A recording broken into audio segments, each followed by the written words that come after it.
tell you we would make history? In 1992, a dark horse Republican ran for president on a then controversial slogan. America first. America first. America first. America first. His name was Pat Buchanan, and he shocked the pundits with a surprisingly strong showing in the New Hampshire primary. The President of the United States! He scared the sitting president, George H.W. Bush. Buchanan would eventually fade, but he was the canary in the America First coal mine. Maintain your sovereignty of your own country. Why did his America First message fall short then and yet become a massive success years later? This is the story. We were with you then, we're with you now. Of how the party of Ronald Reagan, so help me God, so help me God, became the party of Donald Trump. From this day forward, it's going to be only America first. America first. Before Trump, Looking out here, you can't tell a Republican from a Democrat or an independent out here. there was Pitchfork Pat Buchanan, a former staffer with President Nixon turned conservative cable star. Crossfire.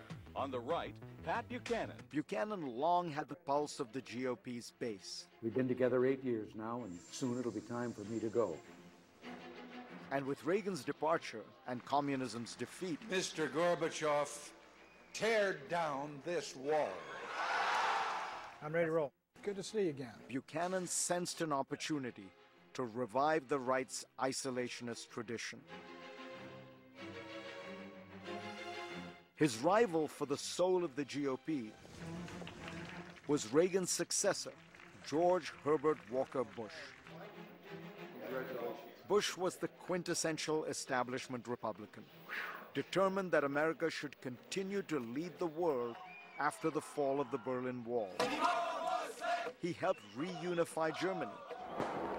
Germany is united. Germany is free. Tonight, the battle has been joined. And he led an international coalition to kick Saddam Hussein out of Kuwait. The skies over Baghdad have been illuminated. That victory was swift and convincing. Kuwait is liberated. Bush declared a new world order, led by the USA. A new world order, where diverse nations are drawn together in common cause. The economy today. The economy. The economy. But across the nation, many Americans did not feel they were winning. Unemployment is the highest in nearly a decade. The country was in a recession. Let me tell you about Mr. Bush's New World Order. With the Cold War won, people wanted to focus on problems at home. Buchanan's coming through. From his perch on cable television, Pat Buchanan took notice. Pat 92! And Pitchfork Pat seized his moment. Declaring my candidacy for the Republican nomination for President of the United States. Reagan had spoken of America as a city on a hill. Buchanan saw a fortress in need of defense. The United States and Mexican governments. Buchanan blasted free trade deals. The president ought to be tougher in protecting American jobs and American businesses and American industries. He wanted to stop paying for the defense of longtime allies. The Germans and the Japanese have been free riding and freeloading off the United States. And if I'm president, they're going to pay the full burden of their own defense. He rejected international commitments, demanded a border wall, and he summed it all up with one big slogan.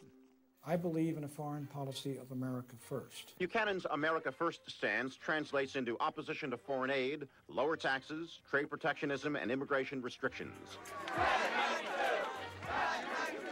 To the shock of the political establishment, his message resonated. Patrick Buchanan right now being welcomed by a throng of supporters. He earned nearly 40% of the vote in New Hampshire. Did I not tell you we would make history? Bush would win the nomination easily. Here we go. But Buchanan would eventually win the argument for the party's future. My friends, we must take back our cities and take back our culture and take back our country. In 1996, Buchanan won the New Hampshire primary. A Buchanan bombshell rocks the Granite State. That was Pat Buchanan's high watermark. But his America First philosophy had an impact on the GOP. We will not be permanent peacekeepers, dividing warring parties. In 2000, during George W. Bush's presidential campaign, he said America should scale back its foreign commitments. I don't think our troops ought to be used for what's called nation building. Then, suddenly, the world changed. After the attacks on September 11th, Bush promised to eliminate terrorist threats around the world. The people who knocked these buildings down will hear all of us soon. The United States military has begun strikes against al-Qaeda terrorist training camps. He invaded Afghanistan. Coalition forces have begun striking selected targets. And then Iraq. All who live in tyranny and hopelessness, the United States will not ignore your oppression. A totally transformed Bush said he would spread freedom and democracy everywhere. When you stand for your liberty, we will stand with you.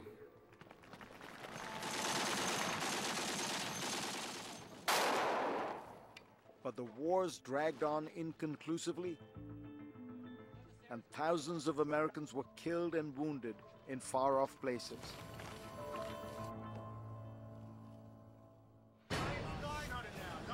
The U.S. banking system remains in deep trouble. Then, in 2008, the worst financial crisis since the Great Depression shattered the economy. Once again, America's elites looked like they had led the country astray. Along came the Tea Party, a hard-right rebellion against those elites. Its big target was Bush's successor, Barack Obama, America's first black president. But the wars and financial crisis had happened on Bush's watch. I'm going to sign it into law. A rage-filled right-wing base went after the Republican establishment as much as the Democrats. They believed that as the country navigated a globalizing world, they were being left behind. America First became an alluring refrain, and Donald Trump became the ideal messenger. They're bringing drugs, they're bringing crime, they're rapists, and some, I assume, are good people. Donald Trump has often been accused of having no real convictions. Do you have an interest in political office at the national level? Well, I'll tell you, Pat, they treated me beautifully in New Hampshire. But he had been preaching his version of America First for decades. I'd make our allies pay their fair share. Trump slapped tariffs on trusted allies and tore up treaties. The United States will withdraw. A word about loyalty. The party of Reagan had been transformed into the party of Trump. Witch hunt, scam, hoax. A party likely unrecognizable to the man who was once the right's greatest hero. Fight for Trump! Fight for Trump! Fight for Trump! Coming up, my thoughts on America First.